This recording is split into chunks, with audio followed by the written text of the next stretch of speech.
This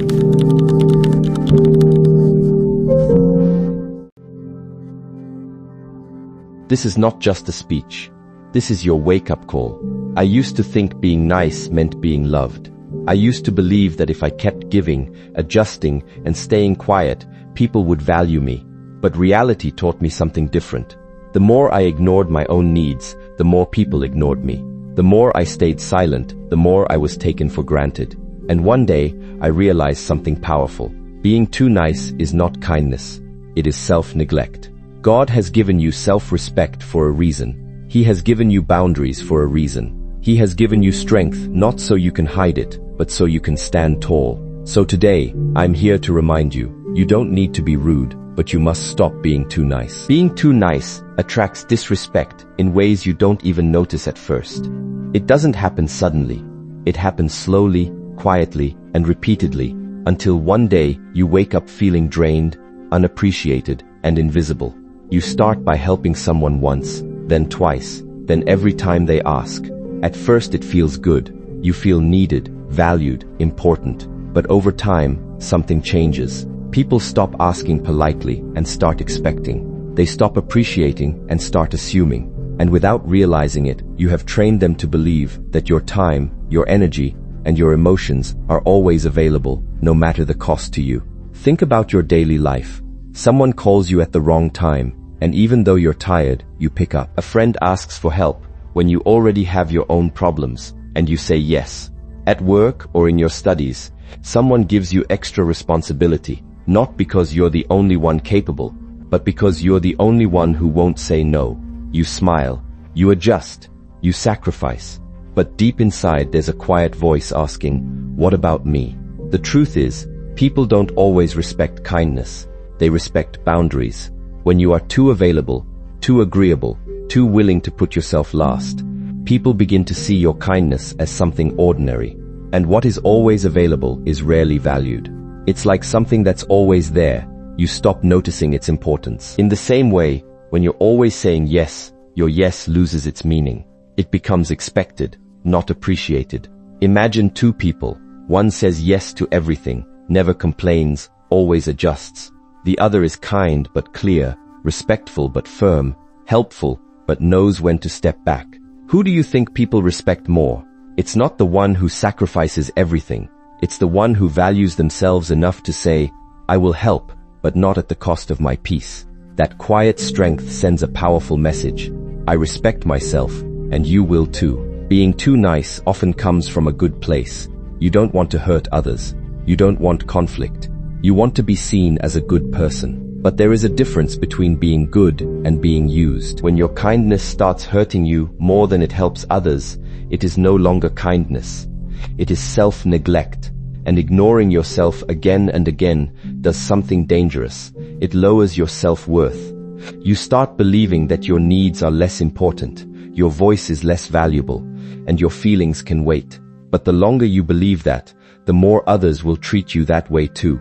In everyday situations, this pattern repeats. You lend money even when you can't afford it, and when you need it back, people delay or ignore you. You cancel your plans to fit someone else's schedule, but they never do the same for you. You listen to everyone's problems, but when you need someone to listen to yours, no one is available. And the painful part is not just what others do, it's realizing that you allowed it to happen by never drawing a line. But here's the shift you need to understand. Respect begins the moment you stop overgiving, the moment you pause before saying yes, the moment you ask yourself, is this right for me? That small pause is powerful. It changes everything, because now you are not reacting, you are choosing, you are deciding what you deserve. When you start valuing your time, people will notice. When you stop answering every call immediately, people will understand your time matters. When you politely refuse something that drains you, people will begin to see your limits. And those who truly respect you will adjust. Those who don't, they were never respecting you in the first place. They were just benefiting from your silence. You don't have to become rude, cold, or distant. You just have to become aware of your energy, your limits, your worth. You can still be kind, still be generous, still be loving. But now your kindness will come from strength, not fear, from self-respect, not approval. Remember this in your daily life. Every time you ignore your own needs to satisfy someone else, you send a message that your needs don't matter, and people believe the message you repeat. But when you start honoring yourself, your time, your energy, your peace, you teach people a new way to treat you, and that is where everything changes. You are not responsible for everyone's happiness, and the moment you truly understand this, your life begins to feel lighter, freer, and more peaceful. But until that moment comes, you keep carrying emotional weight that was never meant for you. You walk around trying to fix moods, solve problems, calm conflicts, and make sure everyone around you feels okay, even when you are not okay yourself. Think about your daily life. Someone around you is upset, and immediately you feel like it's your duty to cheer them up. Someone is angry, and you rush to calm the situation, even if you had nothing to do with it. A friend is going through a tough time, and you give your time, your energy, your attention again and again until you feel completely drained. And the truth is, you don't do this because someone forced you. You do it because you believe that if the people around you are not happy, somehow you are failing. But pause for a moment and ask yourself, when did their happiness become your responsibility? You were not created to carry the emotional burdens of everyone around you. You were not given a heart so that you could exhaust it, trying to fix every broken situation. There is a difference between caring and carrying. Caring means you support, you listen, you show empathy. But carrying means you absorb everything. You take responsibility for what you didn't create, and you lose yourself in the process. In everyday situations, this shows up in subtle ways. You say yes to plans you don't enjoy, just so others don't feel disappointed. You hide your true feelings because you don't want to upset someone. You apologize even when you did nothing wrong, just to keep the peace. And slowly, without even realizing it, you build a life where your happiness is always secondary. But here's the truth that can change everything. People's emotions are not yours to control. No matter how hard you try, you cannot make everyone happy. Someone will still misunderstand you. Someone will still feel upset. Someone will still expect more. And if your goal is to keep everyone satisfied, you will spend your entire life running in circles chasing something that is impossible to achieve. Look at it this way. Each person has their own journey, their own struggles, their own emotions to manage. Just as you are responsible for your own happiness, they are responsible for theirs. When you take on that responsibility for them, you are not helping them grow. You are actually taking away their chance to handle their own life. Strength is built when people learn to face their own emotions, not when someone else constantly rescues them. Imagine a simple daily example. A colleague or classmate is always stressed and comes to you to vent. At first, you listen patiently. You offer advice. You try to help. But over time, it becomes a pattern. The same complaints, the same negativity, the same emotional weight being placed on you every day. You start feeling tired, but you continue listening because you don't want to seem uncaring. In doing so, though, you are sacrificing your own peace. Now imagine a different approach. You still listen, but you set a limit. You offer support, but you don't absorb everything. You gently remind them that they have the strength to handle their situation. You protect your energy while still being kind. That is balance. That is strength. Another example, family expectations. Sometimes you feel pressured to behave a certain way, make certain choices, or always agree, just to keep everyone happy. You might choose a path that doesn't truly align with you, just to avoid disappointing others. But deep inside there is discomfort, a quiet dissatisfaction that keeps growing. Because no matter how much you try, if you are not true to yourself, that emptiness will remain. You cannot pour happiness into others if your own cup is empty, and constantly ignoring your own needs to fill others will eventually leave you exhausted. Protecting your peace is not selfish, it is necessary. Taking care of your emotional well-being is not wrong, it is wise. When you start understanding this, your actions begin to change. You pause before saying yes. You check in with yourself before committing your time and energy. You allow others to feel their emotions without trying to fix everything. And most importantly, you give yourself permission to choose your own peace over constant approval. This doesn't mean you stop caring. It means you start caring in a healthier way. You support without sacrificing. You listen without losing yourself. You love without abandoning your own needs. And something powerful happens when you make this shift. You feel lighter, your mind becomes calmer, your relationships become more genuine, because they are no longer based on obligation, but on mutual respect. The people who truly value you will understand your boundaries, and those who don't were never respecting your energy in the first place. Remind yourself every day, I am responsible for my actions, my choices, and my happiness, not for managing everyone else's emotions. I can be kind without being consumed. I can be supportive without being drained. I can love others without losing myself. And the moment you truly believe this, you stop carrying what was never yours, and you finally start living with peace, strength, and freedom. Saying no is one of the most powerful, life-changing habits you can build. Yet it is also one of the hardest, not because the word is difficult, but because of what you fear might come after it. You fear disappointing people. You fear being misunderstood. You fear losing connections. So instead of saying no, you say yes again and again, even when every part of you is tired, overwhelmed, and silently asking for a break. But think about this for a moment. Every time you say yes to something that drains you, you are saying no to something that could build you. You say yes to someone else's demand, and you say no to your own peace. You say yes to fitting in, and you say no to standing in your truth. That one small word, yes, when it is not honest, slowly takes away your energy, your focus, and your self-respect. In daily life, this happens in ways that feel normal. A friend asks you to go out when you're exhausted, and you go anyway. Someone asks for your help when you already have too much on your plate, and you agree. You get invited into conversations, plans, or responsibilities that don't align with your priorities, but you accept just to avoid awkwardness. On the outside, everything looks fine. You are cooperative, helpful, easygoing, but inside there is tension, a quiet frustration that builds each time you ignore your own needs. Now imagine what would happen if you paused before answering. Just a few seconds, just enough time to ask yourself one simple question. Do I really want this? That pause is powerful. It creates awareness. It shifts you from reacting automatically to choosing intentionally. And in that moment, you give yourself the respect you deserve. Saying no is not rejection. It is protection. It protects your time, your energy, your mental peace. It creates a boundary that tells the world, I value myself. And when you value yourself, others begin to see that value too, because people don't just listen to your words, they observe your standards. There is strength in a calm, respectful no.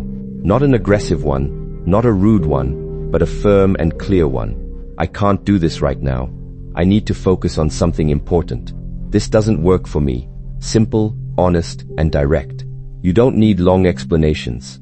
You don't need to justify your decision again and again. Your time and energy are valid reasons on their own. At first, it may feel uncomfortable. You might notice people reacting differently. Some may question you. Some may try to push back. That's because they were used to the old version of you, the one who always agreed, always adjusted, always made space for others. But growth often feels uncomfortable in the beginning. It feels unfamiliar because you are stepping into a stronger version of yourself. Think about a simple everyday situation. You are already tired after a long day, and someone asks you for a favor that requires more effort. Habit says, just say yes, it's easier. But your inner voice says you need rest. In that moment, choosing to say no is not just about that one situation. It is about changing your pattern. It is about teaching yourself that your needs matter. Another example, your time. You may have goals, dreams, responsibilities that require focus. But if you keep saying yes to every distraction, every invitation, every unnecessary demand, your time disappears. Days pass, then weeks, and you wonder why you're not moving forward. The truth is, success often depends not just on what you say yes to, but on what you are willing to say no to. When you start practicing this, something powerful happens inside you. You feel a sense of control. You feel clarity. You begin to realize that your life is not something that just happens to you. It is something you shape with your decisions. And every no becomes a step toward a more focused, intentional life. You also start to notice a shift in your relationships. The people who truly respect you will understand your boundaries. They won't pressure you or make you feel guilty for taking care of yourself. In fact, they will respect you more because you are honest and clear. And those who react negatively, they are showing you that they were benefiting from your inability to say no, not valuing you as a person. Saying no also strengthens your self-trust. Every time you honor your limits, you send a message to yourself, I matter. And that message builds confidence. Not the loud kind, but the quiet, unshakable kind that comes from knowing you stand by your own decisions. Remind yourself daily, you don't have to be available for everything and everyone. You don't have to explain your worth through constant giving. You don't have to earn respect by exhausting yourself. Sometimes the most powerful thing you can do is step back, take a breath, and choose what truly aligns with your peace. Because every time you say no with honesty and respect, you are not losing anything. You are gaining control, strength, and self-respect. And over time, that simple word transforms your life in ways you never imagined. Kindness is a beautiful quality. It makes you approachable, warm, and human. It allows you to connect with others, to support them, to spread positivity in a world that often feels heavy. But there is a truth many people learn the hard way. Kindness without boundaries slowly turns into weakness. And once it is seen as weakness, it invites people to cross limits you never meant to open. At the beginning, your kindness feels like a strength. You help others without hesitation. You listen without judging. You give without expecting anything in return. And there is nothing wrong with that. In fact, it reflects a good heart.